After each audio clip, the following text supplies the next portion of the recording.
Welcome, welcome, welcome to part two of connecting to your intuitive wisdom, my lovely wise women. And today I want to bring just what we're going to be doing is adding on to each video.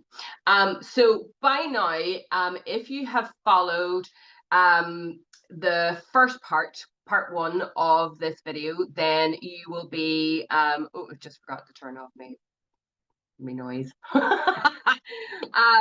If you follow part one, then you should be doing the either 15 to 30 minute miracle morning practice. And that is about doing 5 minutes of meditation, 5 minutes of journaling or reading, and then 5 minutes of moving your body. And you can change it to 10 minutes, or you can add a little bit of something in and out of there. It's all explained in part one. So go and watch part one if you haven't already watched that, because this builds on top of part one. So the idea of doing the miracle morning is to actually set you up to really help you embrace your intuitive wisdom, to be able to listen to it, to be able to feel it, to be able to tune into it. And so what I want you to really understand about this, like, I'm not going to make you do it. I can't make you do it. But if you want to be more intuitively led, be able to connect with your guides, be able to connect with your angels, talk to past, like, loved ones who passed on, like, you can follow this road deeper and deeper and deeper as far as you want to go. But what it does do, doing the meditating, the journaling, the moving your body, is reconnecting back into you, to tune in, to listen in. And it also is gifting yourself that time to step out of a busy day, step out of a busy mind. So it starts you're starting to practice quiet time, but you're starting to practice being intuitively, like, understanding how your body works, how it listens, how it tunes in. So the more you practice it, you start to have to think about it less and do it more until it becomes like second nature to you. That is the idea of doing the miracle morning for 30 days. As I said, don't be hard on yourself if you miss a day here or miss a day there. Like, we're human beings. We fuck up sometimes. We totally forget sometimes. That's okay. But the thing is to not go into a process of going, I didn't do it yesterday, so I'm not going to do it today. Go into the idea of staying curiousness and go, oh, I missed it yesterday. Let me see what might come through today. So really what I want you to do is practicing tuning in and feeling into your awareness and feeling into your intuitive gifts, skills. This is all your clair. So your clairsentience, your clairaudience, your claircognizance, like all of them. Okay, so what I also want you to understand about doing that practice every single morning is that you start to change your energy. Okay, you start to become more grounded in yourself. You start to become more open because you're tuning in and you're listening in. You start to really get acquainted with your own sensitivities and how you can connect beyond the 3D. So that's beyond your normal five senses. That's beyond what you see out there in the real world. This is what you start to see and feel and connect into the other dimensions. All right. So for the next part of this series, I want to remind you that you are an energetic being.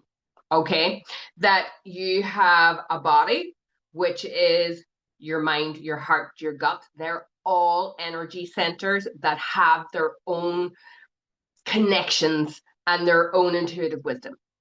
Then we have our soul and our spirit. So they're not exactly the same, but I'm going to talk about them like they're kind of the same right now. So I don't want to differentiate, but these are the things that give out your energy and your frequency: your body, which has those parts, and your soul.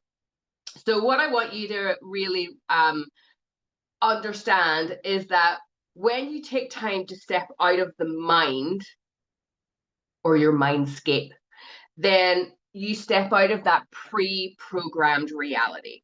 So when you do the meditation, when you do the journaling, when you do like moving in your body, when you walk out in nature, when you listen to your frequencies and all that kind of stuff, this is where you get to understand on a realistic level, that because you're feeling it in your body, that you're more than just your mind.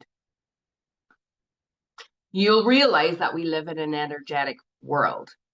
And there's more dimensions than we think about it. And those dimensions are, they're energetic. Let me just change my notes. It's like first thing in the morning. Brain's not working quite so well. So another dimension is just another frequency. And you can tune into any frequency, any dimension when we practice it. This is another reason why we're doing this. So as a child, I want you to remember this, and I want you to maybe think about a memory that as a child that you had the ability to feel and see and touch and connect into the world, probably up until the age of about 7. You had a different connection with the world around you than you had as you got older than that. And that's because before that age, we didn't have the ego mind. We were still open. We were like a sponge. I think I read somewhere is that our brains more worked in theta. And so what happens is that we were so connected into those other dimensions. So you might have had awareness around your surroundings and other living things, animals, birds, people. You read and tuned in, and especially as empaths, we're so aware of this. This is the thing, like my sister does not remember her childhood at all. Up until about 7, she doesn't really have much of a memory. Me, I remember a lot. But I also remember everything that I was getting from all my senses, and also what I was tuning into that didn't really connect into my senses. And this is where we're often told, you know, when you say, Mommy, why does that, like, you know, why do I see colors around that person or whatever? And they're looking at you like, you know, you've got 2 heads, and say, darling, don't be talking about that. Don't be silly, blah, blah, blah. And so we had to kind of like downplay our empathic sensitivities because they continued on as we grew up. And a lot of people who just aren't tuned in that way don't understand that. But what I want you to realize is that that was you tuning into other dimensions as a child, and you didn't lose those skills and abilities just through people telling us that it was weird or stupid, or that we were talking like we had amazing imaginations, or it was schooled out of us to rely more on what our logical mind thought and saw, and not what we were feeling. And so they all just got packed up and put deeper inside of us. And this is what this whole series is about unpacking them again and starting to become like accustomed to them again, and starting to reacquaint ourselves with them again, and realize that they are there already. I also want you to, as energetic beings, I think we've talked about this in other workshops, but as energetic beings, we have, like, there's a scale of vibrations. And you know yourself that there are certain emotions that make us feel not so good. So like fear and anger, jealousy, judgment, criticism, they're all very low vibrational energies, and they lower our energy field. But if we move into the more positive emotions, then that starts raising our vibration. And the vibration that is the highest is love. And so what I want you to do this week, this is really going to get you to start tuning into and becoming very aware of our energy field. So that's our auric field. That's the energy field that surrounds us, because we're energetic beings. And so when we walk up to somebody and we meet them, we already have an idea of who this person is and how they're feeling, because we've stepped into their energy field, and vice versa. So what I want you to really start becoming aware of is the energy field that surrounds you, and other people. And I want you to tune into one, what your energy field is giving off, and two, how somebody else's energy field is feeling to you. So some people will resonate with you, and other people will give you the ick. But I want you to think about your personal energy field like your personal ringtone. It's your signature, okay? And I want you to start becoming very aware of what is my signature today? How have I been feeling? What have I been filling up my energy field with? And that includes your thoughts, your feelings, your belief system, your BS, and anything else that's been going on. That includes your activities. So if you've actually been doing your miracle morning, you might be filling up your auric field with peace and calm and intentionality. And this is what I want you to understand, is that these all build on top of each other. It opens up your awareness. And this is about curiosity. It's not about right or wrong or getting it perfect. This is about how we can shift and change, how easy it is to shift and change it once we become aware of it. Okay. So if you feel like your auric field is starting to, it might be a little bit grubby, might be a little bit messy, might be like you've had a couple of bad days or whatever, it's time to clean it up.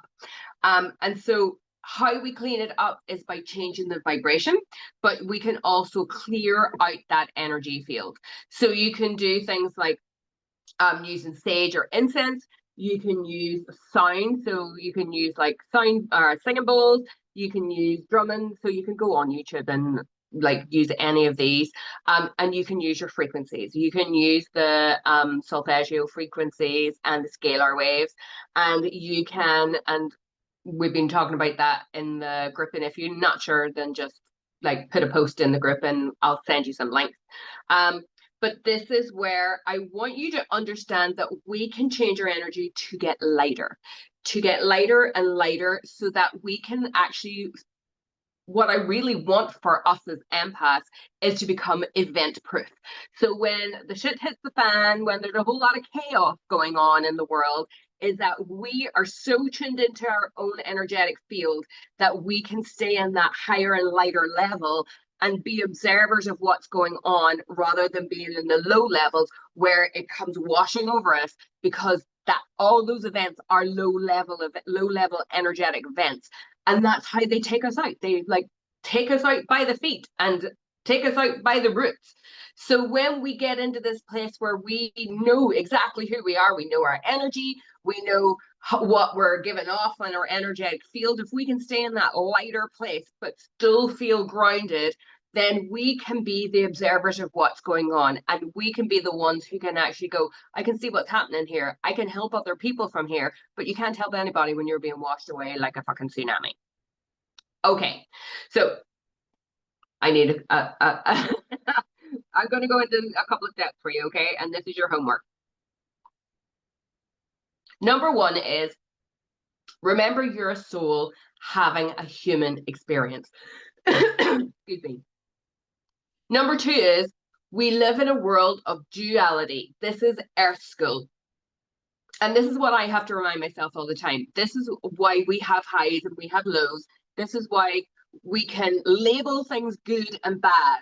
We can, we feel like certain things are happening to us because we're in the human form, or we feel that we are in a place of such beautiful consciousness and spirituality that we're all one. That's the duality of being a human in this world and being a soul experiencing this human world, is that there is light and dark, there's sun and moon, there is North Pole and South Pole, it's polarities, there is always opposites that will pull us, and our job is to try and remember to try and be in the middle somewhere. Number three is, this whole series is about tuning into your curiosity and your awareness. If we stay in a place of playfulness and curiosity, be childlike and going, I wonder what this will be like, I wonder if I do this, what will happen, then it means it takes the ego out of the way. It means that we can be the observers and not have the ego going, this means this about me, or this means this about them. So whenever we stay in that place of curiosity and awareness, we can have that, we can be in that state of higher consciousness instead of the place of ego. Again, duality. Number 4 is love is at the heart of every human, even if you don't resonate with them. And this again is gonna, I want you to help understand this when you need to detach from a scenario, an experience, what somebody else said. Like, again, this is going to build and build and build, but it's so much easier when we can take our ego out of it, and our hurt feelings or being triggered or whatever it is that you might be triggered for hours.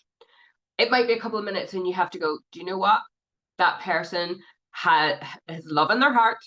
They are probably hurting. They're probably, well, you know that they're projecting, but it's not about you.